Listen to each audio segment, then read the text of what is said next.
고종 36년 11월 무신정권의 최고 권력자 최우가 죽자 그의 아들 최양이 집권했다. 명종 26년 최충원이 집권한 이래 권력의 3대 세습이 이루어진 셈이다. 그렇게 고려 최고의 권력을 갖게 된 최양은 불과 이틀 만에 상복을 벗고 아버지의 애척들을 가늠했으며 자신의 계모까지 죽이는 등 악행을 일삼았다. 이 무렵 몽골은 고려에 대한 침략을 잠시 중지하고 있었다.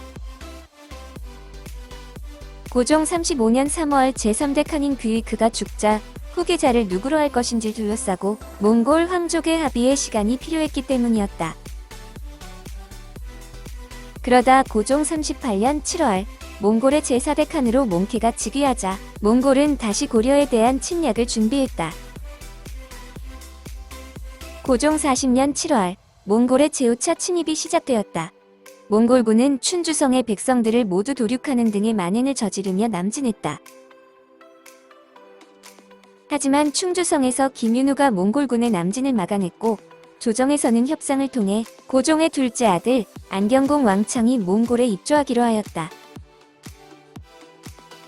고종 41년 1월 몽골군은 고려에서 철수했다. 이로써 몽골의 제5차 침입이 끝났다. 하지만 불과 6개월 후인 고종 41년 7월 몽골의 제6차 침입이 다시 시작되었다. 그런데 이때부터 몽골군의 전략이 바뀌었다. 그동안 몽골군은 주로 기마전술을 이용한 약탈 위주의 침략을 해왔다. 그런데 이제 고려에서 장기전을 펼치는 형태로 전략을 바꾼 것이다. 하지만 최양이 이끄는 고려 조정은 별다른 대책이 없었다. 고종 44년 윤사월 최씨 무신정권을 이끌어온 최양이 죽자 그의 아들 최이가 집권했다. 권력의 4대 세습이었다. 하지만 아직 25살의 젊은 나이로 경험과 연륜이 부족했던 최이의 권력 기반은 취약했다. 고종 45년 3월 김준이 최이를 죽이고 명종 26년부터 62년간 계속된 최씨 무신정권을 끝냈다. 하지만 실질적인 권력은 국왕에게 돌아가지 않았다. 최씨 일가에서 김준으로 이름만 바뀐 무신정권이 계속된 것이다. 고종 18년부터 시작된 몽골과의 전쟁이 30년 가까이 계속되자 일반 백성들이 항몽 대열에서 이탈하기 시작했다. 고종 45년 5월 병난을 피해 의도에 입보한 박주 사람들이 조정에서 보낸 관리를 죽이고 몽골에 투항했다.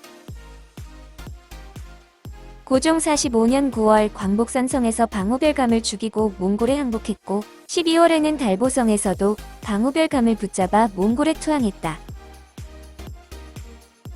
심지어 고종 45년 12월에는 함경도의 화주 지역이 몽골에 귀부하자 몽골은 그곳에 쌍성총관부라는 통치기구를 설치하여 자국의 영토로 삼는 일이 벌어졌다. 게다가 육지에서 취수한 곡식을 몽골군이 모두 걷어가자 고려의 피해는 더욱 커졌다. 강화도의 고려 조정에서는 몽골과의 강화를 주장하는 목소리가 높아졌다. 강화도를 제외한 고려의 모든 영토가 몽골로 넘어갈 수 있다는 위기감이 커졌기 때문이었다. 결국 고종 46년 3월 고종의 태자, 즉 훗날의 원종을 몽골에 보내 입조하는 조건으로 강화 합의가 이루어졌고 4월에 태자는 몽골을 향해 출발했다.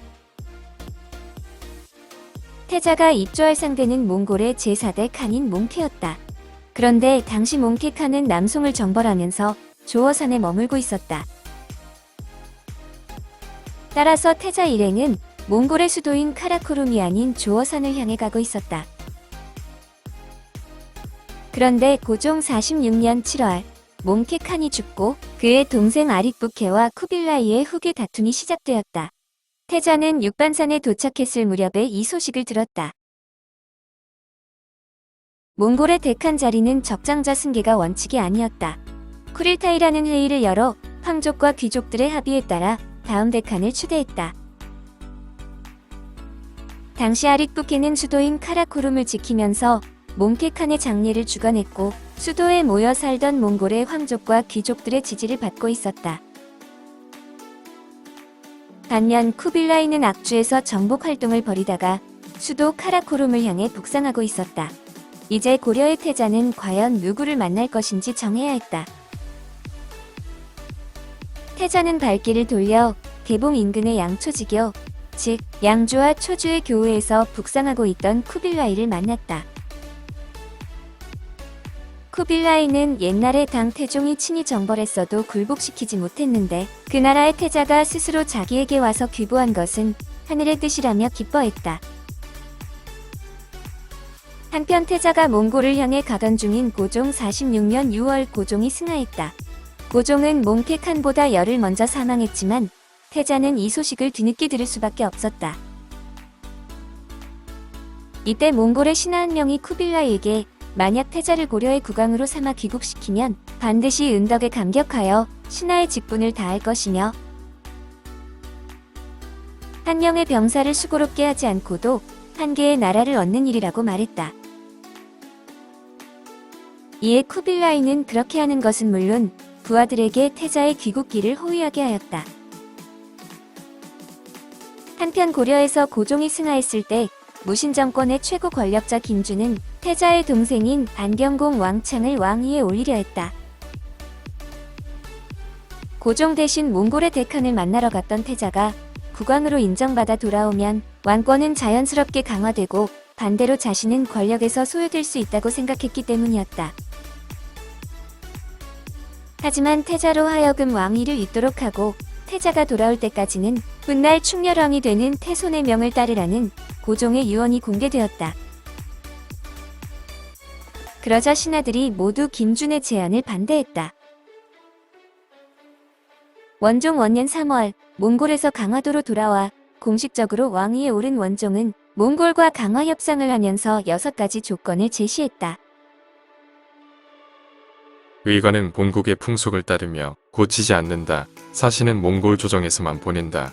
개경환도를 재촉하지 않는다. 몽골 군대를 철수한다. 다루가치를 소환한다. 전쟁 중에 몽골에 투탁한 고려인들을 돌려보낸다. 원종이 고려로 돌아간 이후 몽골의 제5대 칸으로 즉위한 쿠빌라이 칸은 원종이 제안한 거의 모든 조건을 그대로 수용했다. 앞으로 몽골에 투탁하고자 하는 자가 있다면 허락하지 않겠다. 몽골은 그동안 거의 모든 나라를 쉽게 정복했지만 고려는 30년 가까이 저항했다. 따라서 고려의 요구 조건을 묵살하고 전쟁을 또 하는 것보다 고려의 요구 조건을 받아들이고 몽골의 제후국으로 두는 것이 낫다고 생각했다. 이로써 원종은 쿠빌라이 칸으로부터 불개토풍, 즉 고려가 고유의 풍습을 고치지 않고 독립적인 문화를 지키는 나라로 유지된다는 약속을 받았다. 이를 세조구제라 하는데 이는 28년간에 걸친 전쟁에서 사실상 패배한 고려가 얻을 수 있는 최대의 성과였다. 원종 3년 12월 몽골은 고려의 사신을 보내 5가지를 요구했다. 이는 몽골에 귀부한 모든 나라에 적용되는 규칙이었다. 인지를 바칠 것, 민호를 조사하여 호적을 만들 것, 역을 설치할 것, 군대를 낼 것, 군량미를 수송하고 군비를 보조할 것. 하지만 고려는 시간을 끌며 이에 대해 즉각적으로 대응하지 않았다.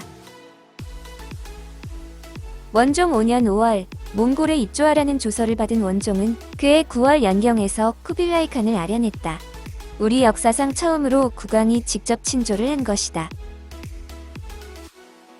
원종 9년 3월 몽골의 쿠빌라이 칸은 고려의 조서를 보내 기존의 5가지 요구사항에 다루가치 설치를 포함한 6가지 요구사항에 신속한 이행을 촉구했다. 인지를 보낼 것, 군대를 보내어 정벌을 도울 것, 군량을 조달할 것, 역참을 설치할 것, 호구수를 조사하여 바칠 것, 다루가치를 설치할 것. 또한 강화도에서 개경으로 빨리 환도할 것을 독촉하면서 무신 정권의 최고 권력자 김준의 입조도 요구했다. 원종은 몽골의 6가지 요구사항을 가능하면 모두 들어주려 노력했다. 하지만 아직 왕권이 완전히 회복된 상황이 아니었다. 김준의 무신 정권이 여전히 힘을 발휘하고 있었기에 원종 마음대로 몽골의 요구 사항을 들어줄 수 없었다. 몽골의 입조 요구에 응할 생각이 없던 김준은 원종의 왕권 회복과 몽골과의 관계 개선에 걸림돌이 되고 있었다. 원종 9년 12월 원종의 환관 강현소는 김준과 그의 수양 아들 이면 사이에 틈이 있음을 발견하고는 이면을 시켜 김준을 제거할 계획을 세웠다. 이면은 큰 몽둥이를 상자 속에 감추고서 마치 선물인 것처럼 꾸며 미리 궁중에 놓아두고 거사할 날을 기다렸다. 하지만 거사 당일 김준이 나타나지 않아 실행에 옮기지 못했다. 그날 밤 원종은 불안함에 잠을 이루지 못하다가 병이 났다는 소문을 퍼뜨린 후 다음날 아침 왕명이라며 김준을 조정으로 불렀다. 김준이 급히 조정으로 달려나오자 사람을 시켜 김준을 몽둥이로 치고 칼로 베어 죽였다.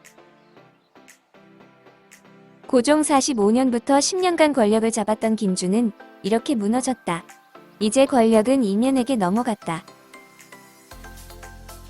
권력을 잡은 이면은 자신의 말을 잘 듣는 꼭두각시 왕이 필요했다.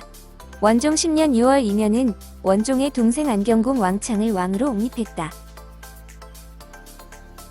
그리고는 원종의 병이 위중하여 부득이하게 동생에게 양해하게 되었다고 몽골의 거짓으로 알렸다. 그런데 원종 10년 4월 몽골의 사신으로 갔던 태자, 즉 훗날의 충렬왕이 그해 7월에 귀국하다가 이 소식을 듣고는 몽골로 되돌아갔다. 태자로부터 원종이 폐위되었다는 소식을 들은 쿠빌라이 칸은 고려의 사신을 보내 사실대로 보고하도록 하고 안경공 왕창과 이면이 함께 몽골에 입조할 것을 지시했다. 이면은 버틸 방법이 없었다. 결국 원종 10년 11월 원종이 복위했다.